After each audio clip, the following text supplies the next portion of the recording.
Hoy, en TICS de la Revolución, viajamos a la década del 80. Repasamos la historia del libro La Guardería Montonera, junto a su autora Analía Argento, y charlamos con Joaquín Labarta Liprandi, un funcionario de papel activo en la Ley de Medios, que actualmente desarrolla su actividad en el Ministerio de Defensa. ¿Cuál es el compromiso de los hijos de militantes de los 70 hoy? ¿Cómo se traspasa entre generaciones el compromiso social? Son hijos de la persecución y el terrorismo de Estado. Hoy reivindican las banderas de sus padres y construyen el país. Estos son los TICS de la Revolución.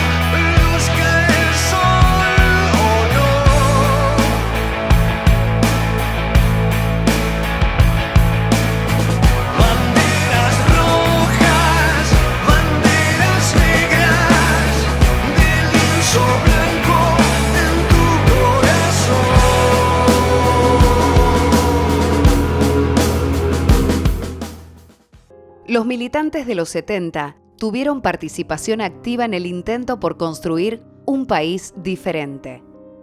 Alentados por la justicia social de Perón y viendo hecha realidad la Revolución cubana, los jóvenes armaron un mix de pensamientos y fundaron diferentes agrupaciones, algunas con la inclusión de la lucha armada en su estructura, con el objetivo de cambiar un sistema que condenaba al hambre en toda la región desde el imperialismo.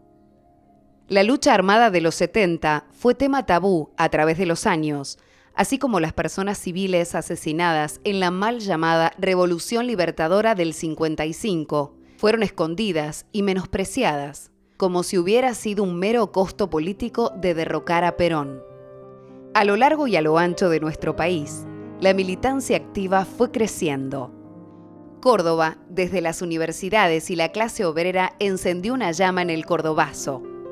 En Chaco, los trabajadores rurales empezaron a alzar su voz, y así muchos hijos de trabajadores, militantes comunistas, peronistas del 45, fundaron agrupaciones. Muchos de ellos fueron encarcelados y liberados en el 73 por Cámpora. Lo demás es historia conocida.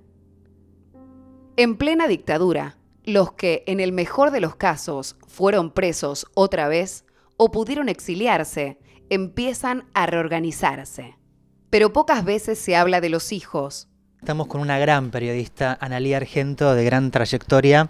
Es editora de política del Cronista Comercial y escribió 2 libros que son realmente de cabecera. De Vuelta a Casa, que cuenta la historia de 10 nietos restituidos, y La Guardería Montonera, ¿sí?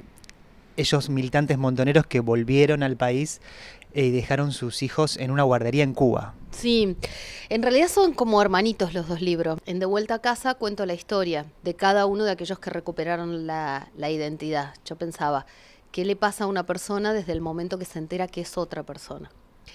Y en investigando esas historias descubro a 2 hermanitos que habían estado secuestrados en la ex-ESMA, y cuando empiezo a reconstruir me cuentan que habían estado en la guardería montonera en La Habana. Yo dije, ¿una guardería montonera?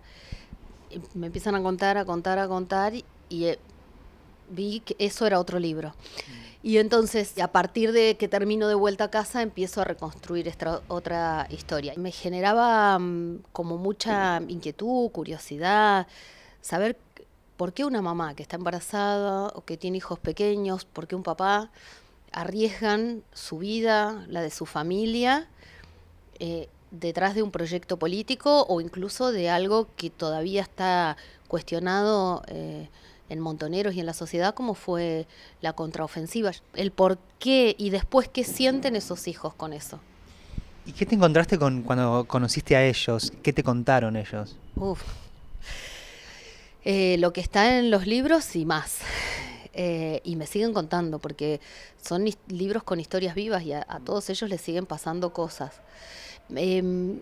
Lo primero que surge es esta necesidad de cada uno de ellos de saber esto mismo que yo me preguntaba, por qué sus papás hicieron determinadas cosas, de saber qué pasó con ellos, de saber cómo eran. Y con respecto a lo que fue la guardería específicamente, era como armar el rompecabezas, porque cada uno tenía un pedacito, incluso los adultos. Y además otra cosa que pasaba es que los papás estaban en la clandestinidad, incluso estando afuera. Entonces, los que cuidaban a los chicos a veces no sabían la verdadera identidad, ni el apellido, ni sabían quiénes eran sus padres. Entonces después, algunos siguieron en contacto, algunos lo recuperaron y otros no. Entonces hubo que armar, incluso averiguar determinados chicos que habían hecho, o bueno, y armar todo ese rompecabezas para el que cada uno aportó una pieza. Pero si hay un sentido o una definición que aprendí con estos libros es la de compañero. Por ejemplo, los responsables de la guardería o los papás que sobrevivieron, cuando cualquiera de esos chicos que estuvo en la guardería o el hijo de un compañero le pasa algo, se activan mecanismos de protección, de cuidado, como si fuera el hijo propio. El hijo del compañero es tu hijo. Y lo otro, hermandad. Yo digo, compañerismo entre los padres, los que están y los que no, y una hermandad entre los chicos de la guardería. Y contás en tu libro el reencuentro de ellos, ¿no? ¿Cómo es hoy ese encuentro? Sí. Mira, cuento en el libro y después hay cosas que no están en el libro porque ocurrieron después. La primera presentación, que fue en Lanús, vino Fernanda Raberta, diputada provincial. Cuando estábamos ahí, llegó Nora Patrich, que había sido una de las que cuidaban a los chicos en la guardería. Y Nora había guardado durante muchos años la carta que la mamá de Fernanda le escribió a su hija por si no volvía cuando la dejó en la guardería. Nora se le había hecho llegar esa carta a Fernanda, pero nunca se habían visto, no se habían vuelto a ver desde la guardería. Se encontraron ahí antes de arrancar la presentación del libro. Mira, yo te lo digo. Piel de gallina. Ay, te juro, es una cosa impresionante.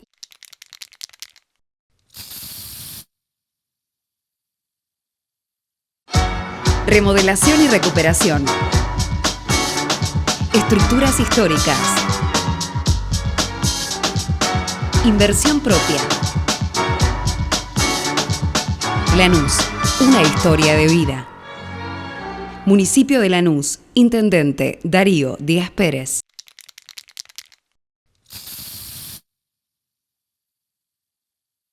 Me pasaron cosas, yo iba sintiendo cuando escribía el libro, ¿no? Y muchos me dicen qué impresionante el relato que hago cuando arranco en la cancha de Vélez en un acto de Unidos y Organizados, donde se recordaba el triunfo de Néstor Kirchner, y yo empiezo a contar que querían encontrarme ahí con Mario Firmenich, pero en otra tribuna estaba Fernanda Raberta, y al mismo tiempo iba viendo en las redes sociales que otros de los chicos que habían estado en la guardería estaban en distintos lugares o estaban yendo o se estaban preparando, y a mí eso me parecía como impresionante, que después de la guardería muchos ni siquiera se vieron. Algunos perdieron a sus padres y otros no, digamos, no es que tuvieron exactamente la misma vida todos, que siguieron como en la guardería, ¿no? Y sin embargo estaban confluyendo ahí. Y de pronto subir y en un escalón encontrarme a la tía Porota, que era un montonero, que era Hugo Fusek, que se disfrazaba de mujer, se puso el nombre de tía Porota para entretener a los chicos. Y encontrármelo ahí, yo te juro, casi me largo a llorar. ¿Y le contaban lo que sucedía en el país? Sí, los chicos tenían plena conciencia de lo que pasaba en la Argentina, de lo que hacían los papás. Algunos incluso llegaron a ver armas. Sabían, por ejemplo, venía un amiguito y le decía, si uno de los nenes, hay un diálogo que yo cuento, que uno de los nenes le dice, mi papá se vuelve a Argentina, y el otro dice, lo van a matar, al mío lo mataron. O, por ejemplo, Amor Perdida, que es la foto de tapa del libro, me decía que ella, me decía llorando, que ella recordaba cuando estaban en la cocina y el hijo de croato vino a contarle cómo habían matado al papá. Que a veces lo sentían, había como una especie de mística de cosa heroica y al mismo tiempo de trauma infantil, de mataron a mi papá. Hoy el presente es muy diferente, tanto tu libro De vuelta a casa como La guardería montonera, los protagonistas hoy son una nueva generación, ¿no? Que forman roles importantes en la política.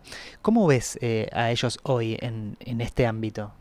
Muchos de los que estuvieron en la guardería hoy tienen lugares destacados en la política argentina.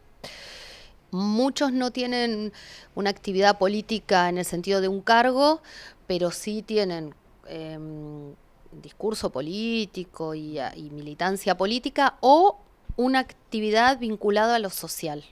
Algunos lo que tienen es una actividad muy fuerte en los organismos de derechos humanos. La mayoría sí coincide y trabajan mucho en la búsqueda de los nietos de las abuelas de Plaza de Mayo. Eso es una cosa con la que hay absoluto consenso. Decía Salvador Allende que un día se abrirán las alamedas y pasará por allí el hombre nuevo. Y a mí a veces con algunos de esos chicos me pasa a decir, ¿y si tenían razón? Y si por ahí, porque había una discusión en esa época, entre los padres incluso, ¿no? De esto de darle vida al hombre nuevo. Otra cosa que yo creo que hay gente que me lo va a cuestionar o no le va a gustar lo que digo, pero yo a veces veo esto, ¿no? Esta cosa de entrega. Antes de cuestionar yo al que milita políticamente, lo miro. Digo, en el caso de estos chicos grandes, perdieron a su papá, perdieron a su mamá, la mataron. Después muchos se enojaron, se indignaron con las llamadas leyes del perdón, obediencia de vida, punto final, los indultos, viste, como mucha cosa. Y en lugar de Mucha lucha. que no me importe, no me enojo, en lugar de eso, arremangados haciendo política.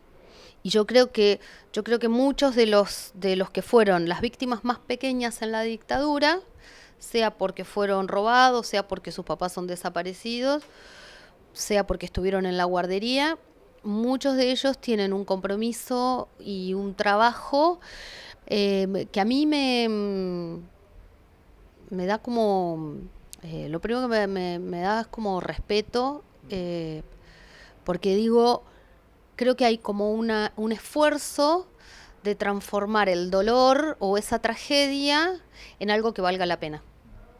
Y el mensaje también a una nueva generación de jóvenes, ¿no? Una militancia que hoy los ves y a la hora de poner una bandera ponen la de los derechos humanos estos chicos. Sí, y los derechos humanos de los 70 y ahora y más avanzando en montones de otros derechos, ¿no?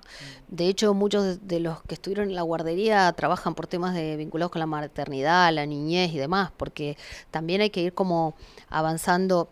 Digo, en los últimos años se avanzó en la justicia, se avanzó en la búsqueda de los nietos de las abuelas de Plaza de Mayo, en recuperar la identidad. El equipo argentino de antropología forense ha hecho un gran trabajo.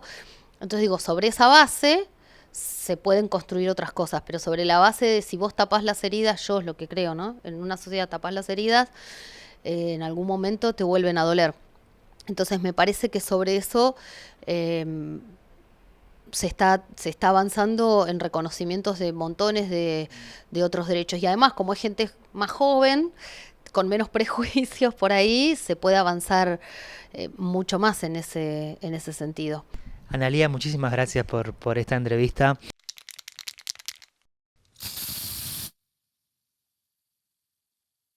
Estamos con Joaquín Labarta Liprandi, él es el director general de Administración para la Logística en el Ministerio de Defensa de la Nación y también el responsable del Frente Profesional del Peronismo Militante, con todo lo que eso significa, ¿no? Así es, ¿cómo están? Tenés una historia personal, tus padres formaban parte de la época muy dura del país. Sí, mis viejos también son, creo que como tantos otros de su generación, fueron militantes políticos en una época obviamente muy dura para hacer política, porque no lo hacían con la libertad que lo hacemos nosotros ahora, y con todas las consecuencias que tuvo para toda esa generación. En el caso de ellos más leve porque si bien sufrieron la cárcel y bueno y todos los avatares de esa época están vivos, la pueden contar y nada, y pudieron formar una familia y pudieron formar como tantos otros ese núcleo que hoy en día es somos los hijos de ellos los que también estamos militando, en su parte siguiendo su camino y en parte también haciendo nuestra propia historia, ¿no? ¿Qué tenés de ellos vos? Yo creo que lo que más nos trasladan los viejos son los valores, pero que no te los cuentan ni te los escriben, ¿no? Yo una de las cosas que más me acuerdo siempre de mis viejos, que sin decírnoslo nos los inculcó, que es la cultura del trabajo. Que creo que no hay nada más peronista que eso, por lo menos, ¿no? Y me parece que esos son los valores que realmente te forjan. Después tomás otro camino, después tus viejos te inculcan valores de todo tipo, en tu casa se habla de historia, de política, de todo, pero me parece que lo que más siento que me transmitieron como valores es la cultura del trabajo. Estuviste en roles muy complicados, en el INDEC, por ejemplo, muy criticado en su momento. ¿Cómo fue ese proceso de estar en el INDEC? Mira, para mí todos los roles a los que nos van otorgando, por lo menos los que me tocaron durante este gobierno, los asumí con mucha responsabilidad, pero con mucho honor. O sea, más allá de la crítica, nosotros sabemos a lo que nos estamos enfrentando. No es una gestión más de gobierno, estamos intentando cambiar las cosas y se han cambiado las cosas para millones de argentinos. Y esas experiencias sabíamos que iban a ser duras. Hoy yo sé que el INDEC es más o menos un eje del mal local. Sabía las críticas que iba a recibir por eso, pero también sabía qué iba a hacer ahí, qué necesario que era, ¿no? Y el INDEC estaba copado la verdad que por los sectores financieros, por quienes filtraban información a esos sectores, por la consultoría privada que utilizaba los recursos del Estado para hacer su negocio.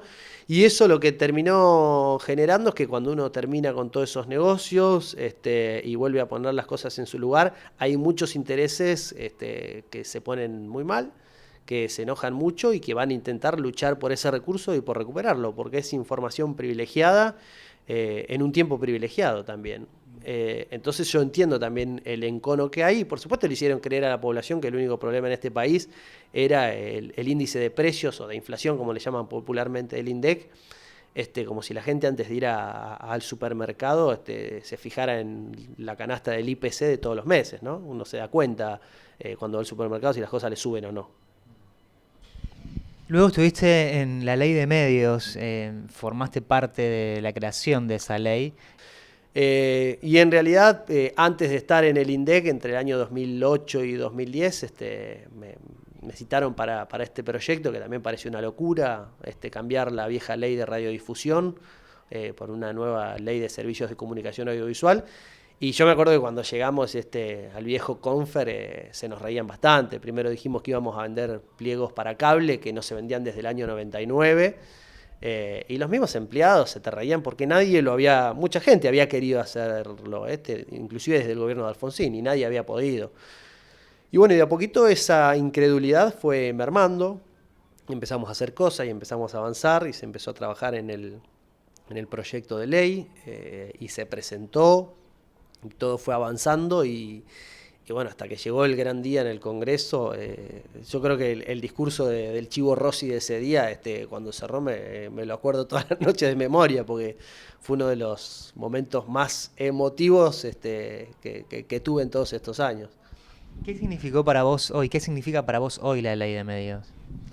Significa oportunidades, significa avance y sobre todo significó rediscutir ciertos temas y que todos tengamos conciencia del poder de los medios de comunicación, no solo como medios, sino como corporaciones que están detrás de los medios, cuya pantalla o a veces su instrumento, su herramienta son los medios. Me parece que hoy en día todos tenemos un mayor grado de conciencia de eso. Nos preguntamos de dónde viene la información, tratamos de indagar, vemos para otro lado, desconfiamos un poquito. Eso ya me parece que en términos de batalla cultural nos generó algo maravilloso. ¿Y qué rol ocupás hoy acá en el Ministerio de Defensa?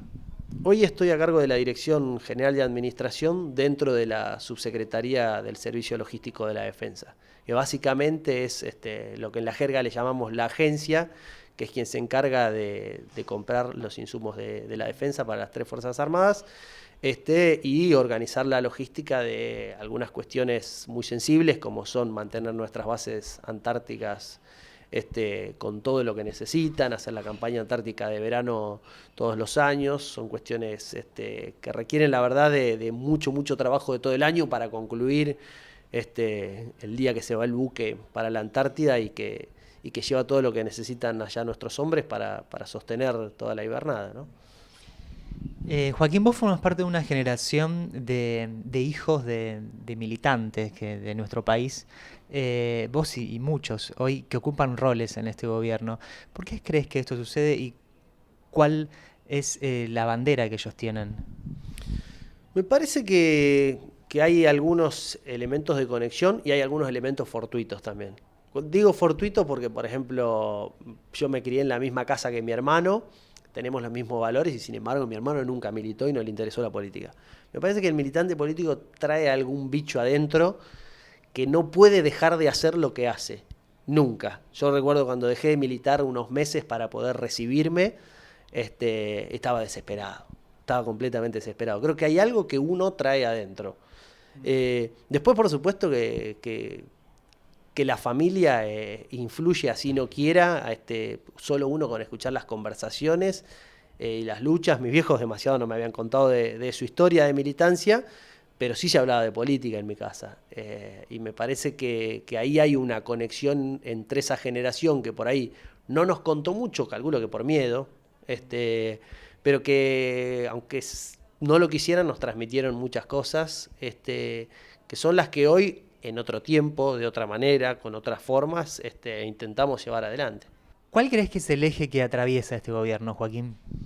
A mí me parece que podemos buscar un montón de factores, pero que siempre vamos a terminar en lo mismo y que es soberanía. Digo, más allá de las banderas históricas que los peronistas tenemos, defendemos y en las que creemos, me parece que el eje que atraviesa todo esto es la soberanía. Lo que han hecho Néstor y Cristina es defender nuestro patrimonio en todo, con YPF, devolviendo jubilaciones, con cada punto que vos toques de la gestión de gobierno de este país, está atravesada la cuestión de soberanía. Lo ves en la cuestión Malvinas, lo ves en los fondos buitres. Vos fíjate que todo para mí toca la palabra soberanía. Es como el eje que ha atravesado estos 12 años de gobierno. Joaquín, muchas gracias por esta entrevista. A ustedes. No escapan a la historia de sus padres. La hacen extensible y la convierten en ley, creyendo en la democracia. ¿Cuál es el factor común entre las dos generaciones? Poner el corazón en cada segundo de la vida. La brisa del mar cerró la puerta. Nos quedamos solo sin sentir. Se toca el silencio como un cuerpo. Antes que sea el tiempo de partir. Cuando estás aquí, ¿qué es lo que importa? Cruzo la avenida y está el mar. Hilvanando todas las palabras